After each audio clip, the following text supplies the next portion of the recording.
क्या एक गरीब किसान की मेहनत और सच्चाई उसे राजमहल तक ले जा सकती है?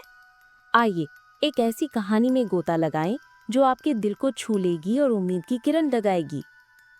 धूल भरी राहों और हरे भरे खेतों के बीच बसा था सूरजपुर गांव। यहाँ रहता था हरिया, एक ऐसा किसान जिसके पास न खेतों की कमी थी न मेहनत की, लेकिन किस्मत ने हमेशा उसका साथ छोड़ा। इस बार हरिया ने गांव के साहूकार रघुनाथ से कर्ज लेकर खेती की थी। मौसम ने साथ दिया और खेतों में फसल लहलहा रही थी। हरिया की पत्नी मालती और उनके 2 बच्चों छोटू और गुड़िया के चेहरों पर मुस्कान खिल उठी थी। मालती, देखो ना, इस बार फसल कितनी शानदार है, हरिया ने उत्साह से कहा। उसकी आंखों में चमक थी। लगता है भगवान ने हमारी पुकार सुन ली, अब बच्चों को रात में भूखे पेट नहीं सोना पड़ेगा। मालती ने मुस्कुराते हुए जवाब दिया, हाँ हरिया, तुम्हारी मेहनत रंग लाई है। बस फसल कट जाए तो कुछ महीनों की राहत मिल जाएगी। छोटू ने उत्साह से पूछा, बाबू, क्या इस बार मैं स्कूल जा पाऊंगा? हाँ बेटा, इस बार तुझे नई किताबें, कपड़े और ढेर सारा प्यार मिलेगा, हरिया ने छोटू के सिर पर हाथ फेरते हुए कहा। और मेरे लिए बाबू? गुड़िया ने अपनी मासूम आवाज में पूछा। तेरे लिए मेरी राजकुमारी, रंग बिरंगी चूड़ियां और एक प्यारी सी गुड़िया, हरिया ने हंसते हुए कहा। लेकिन किस्मत को शायद उनकी ये खुशी मंजूर नहीं थी। शाम होते होते आसमान पर काले बादल छा गए और तेज हवाएं चलने लगीं और बारिश ने सारी उम्मीदों पर पानी फेर दिया। हरिया और मालती दौड़कर खेत पहुंचे, लेकिन वहां का मंजर देखकर उनके पैरों तले जमीन खिसक गई। सारा खेत पानी में डूब चुका था और लहलहाती फसल मिट्टी में मिल गई थी।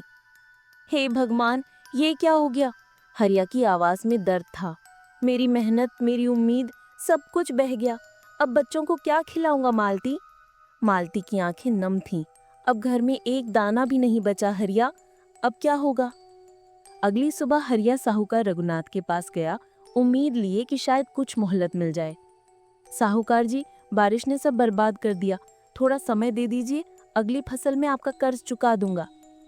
रघुनाथ ने ठंडी नजरों से देखा और बोला, हरिया, कागजों में साफ लिखा है, अब वो जमीन मेरी है, समय खत्म, अब तुम उस जमीन को खाली करो। साहूकार जी, वो मेरी पुश्तैनी जमीन है, हरिया ने गिड़गिड़ाते हुए कहा। मेरे बच्चों का भविष्य उससे बंधा है। मुझे कागजों से मतलब है हरिया, भावनाओं से नहीं, रघुनाथ ने कठोरता से जवाब दिया। हरिया की दुनिया उजड़ चुकी थी, न जमीन बची, न घर, न ही कोई आसरा। मालती से बोला, अब इस गांव में हमारे लिए कुछ नहीं बचा, चलो जंगल की ओर चलें, शायद वहां कोई ठिकाना मिल जाए। मालती ने आंसुओं को पीछे धकेलते हुए कहा, जैसी तुम्हारी मर्जी हरिया। हरिया, मालती और उनके बच्चे गांव छोड़कर जंगल की ओर बढ़ चले। बारिश थम चुकी थी, लेकिन उनके जीवन की तूफानी रातें थमने का नाम नहीं ले रही थीं। हरिया ने पीछे मुड़कर मालती से कहा, मालती, पीछे मत देखो, जो गया उसे सोचने से कुछ नहीं होगा। अब बस बच्चों की जिम्मेदारी बची है, मैं उन्हें भूखा नहीं मरने दूंगा। बाबू, अब हम कहाँ जाएंगे? छोटू ने डरते हुए पूछा। बेटा, सुना है जंगल के किनारे एक बूढ़े साधु रहते हैं, वो नेक इंसान हैं, वहाँ कुछ रास्ता मिलेगा। मुझे भूख लगी है बाबू, गुड़िया ने मासूमियत से कहा। थोड़ा और चल मेरी लाडो, वहाँ कुछ इंतजाम हो जाएगा, हरिया ने उसे गले लगाते हुए कहा। कुछ देर बाद उन्हें जंगल में एक टूटी फूटी कुटिया दिखी। वहाँ एक बूढ़ा साधु अपनी धुनी रमाए बैठा था। बाबा प्रणाम, हरिया ने हाथ जोड़कर कहा। हम मुसीबत में हैं, हमारा सब कुछ छिन गया। साधु ने हरिया की आंखों में देखा और बोला, बेटा, तुम्हारे चेहरे पर सच्चाई की रोशनी है, तुम चाहो तो इस कुटिया में रह सकते हो, ज्यादा नहीं पर सिर छिपाने की जगह मिल जाएगी। बाबा, आपका लाख लाख शुक्रिया, हरिया ने कृतज्ञता से कहा। उसी टूटी फूटी कुटिया में हरिया का परिवार बस गया। अगली सुबह हरिया जंगल में लकड़ी काटने निकला। मालती, मैं लकड़ियां काटकर बेचूंगा, बच्चों के लिए कुछ राशन लाऊंगा, उसने कहा। जल्दी लौटना हरिया, बच्चों को भूख लगी है, मालती ने जवाब दिया।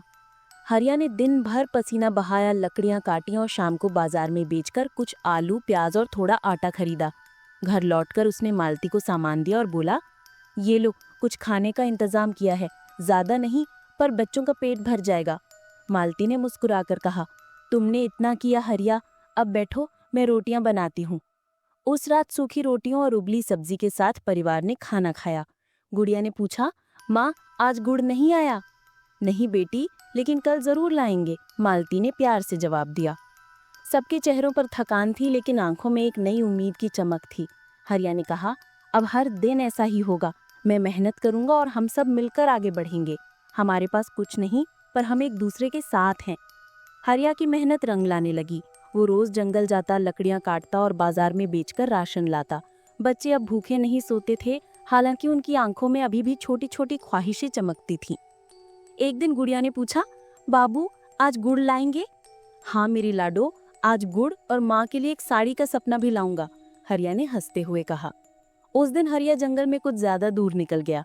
उसे लगा ज्यादा लकड़ियां मिलेंगी तो बच्चों के चेहरों पर ज्यादा मुस्कान आएगी। लेकिन जंगल की गहराइयों में वो रास्ता भटक गया। चारों तरफ सिर्फ पेड़ और सन्नाटा था। आसमान में फिर से बादल घिर आए और हल्की बारिश शुरू हो गई। हे भगवान, मैं कहाँ आ गया? रास्ता भी भूल गया। अब क्या करूं? उधर कुटिया में मालती बार बार जंगल की ओर देख रही थी। आज हरिया को बहुत देर हो गई। रोज तो अब तक लौट आता था। उसने चिंता से कहा, माँ, बाबू को कुछ तो नहीं हुआ? छोटू ने डरते हुए पूछा। ऐसा मत बोल बेटा, वो ठीक होंगे, मालती ने उसे गले लगाते हुए कहा। हरिया थककर एक पत्थर पर बैठ गया।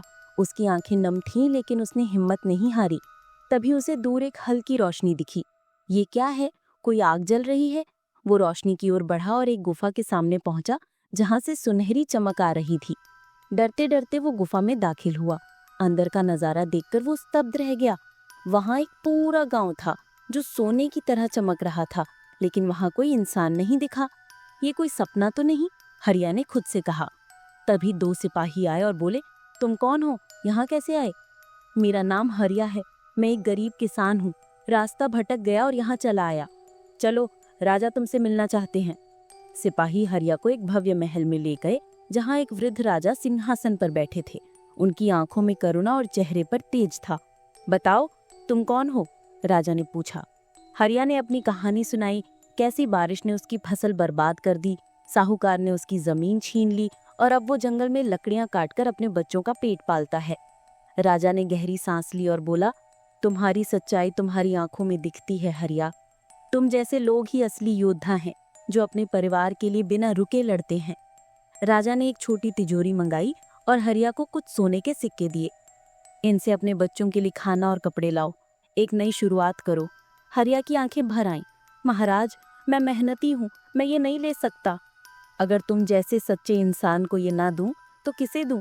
राजा ने मुस्कुराते हुए कहा। ये गांव सिर्फ सच्चे दिल वालों को ही दिखता है। हरिया ने सिक्के लिए और राजा को प्रणाम कर गुफा से बाहर निकला। अगली सुबह वो बाजार गया। उसने बच्चों के लिए नए कपड़े, मालती के लिए एक सुंदर साड़ी और ढेर सारा राशन खरीदा।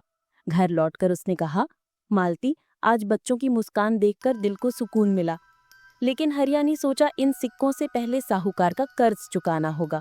वो साहूकार के पास गया और बोला, साहूकार जी, ये लो आपका कर्ज, मेहनत से कमाया है। अब मेरी जमीन के कागज लौटा दो। रघुनाथ हैरान था। हरिया, ये सब कहाँ से आया? कहीं चोरी तो नहीं की?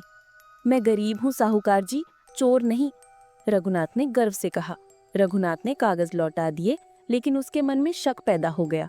उसने ठान लिया कि वो हरिया के धन का राज ढूंढेगा। एक दिन जब हरिया फिर जंगल गया, रघुनाथ चुपके से उसके पीछे पीछे चला। हरिया गुफा की ओर बढ़ रहा था। राजा जी को धन्यवाद देना है, उसने सोचा। रघुनाथ ने सोचा, तो यही है राज। वो भी गुफा में घुस गया। लेकिन जैसे ही वो अंदर गया, एक तेज चमक हुई और अंधेरा छा गया। सिपाहियों ने उसे पकड़ लिया। तुम कौन हो? उन्होंने पूछा। मैं रघुनाथ हूँ, मुझे राजा से मिलना है। तुम्हारे दिल में लालच की गंध है, ये जगह तुम्हारे जैसे लोगों के लिए नहीं। मैं वही चाहता हूँ जो हरिया को मिला, वो चिल्लाया। तुमने गरीबों की जमीन छीनी और अब उसका सुख भी छीनना चाहते हो। राजा के आदेश पर तुम्हें बंदी बनाया जाता है। रघुनाथ को अंधेरे में ले जाया गया और गुफा फिर शांत हो गई।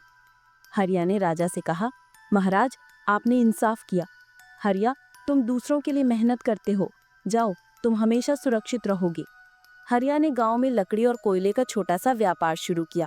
उसने एक दुकान किराए पर ली और गांव वालों को काम देना शुरू किया। लोग अब उसे सम्मान से देखते थे। हरिया भाई, तुम्हारा माल बढ़िया है और भाव भी ठीक, दिल से व्यापार करते हो, एक गांव वाला बोला। जब हम भूखे थे तब गांव ने साथ दिया, अब हम कुछ कर सकें, यही सबसे बड़ी बात है, हरिया ने जवाब दिया। एक रात एक दूत आया। हरिया, राजा जी ने तुम्हें बुलाया है। इस वक्त? हाँ, अभी चलो, दूत बोला। हरिया रात के अंधेरे में गुफा की ओर चला। राजा ने उसे देखकर कहा, हरिया, तुमने अपनी मेहनत से सब कुछ हासिल किया। हमारी उम्र अब कम है और कोई वारिस नहीं। हम चाहते हैं कि तुम हमारे उत्तराधिकारी बनो। हरिया स्तब्ध था। मैं, एक राजा, ये कैसे संभव है? तुम्हारी सच्चाई और मेहनत तुम्हें इस लायक बनाती हैं, राजा ने कहा। रात भर सोचने के बाद हरिया ने कहा, महाराज, अगर आप मुझे योग्य मानते हैं तो मैं ये जिम्मेदारी स्वीकार करता हूँ, लेकिन मैं वादा करता हूँ कि मैं हमेशा गरीबों के साथ खड़ा रहूंगा। हरिया को राजसी वस्त्र पहनाए गए, उसके माथे पर राज तिलक हुआ और वो सिंहासन पर बैठा।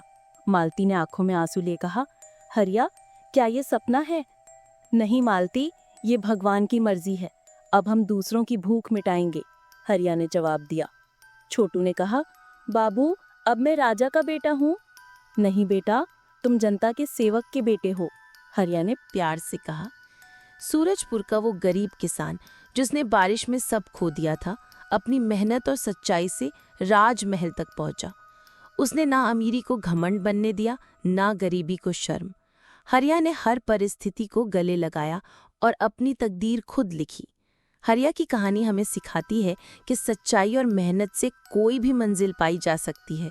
अगर ये कहानी आपके दिल को छू गई तो इस वीडियो को लाइक करें, अपने दोस्तों के साथ शेयर करें और हमारे चैनल को सब्सक्राइब करें ताकि ऐसी ही दिल को छू लेने वाली कहानियाँ आपके पास पहुँचती रहें।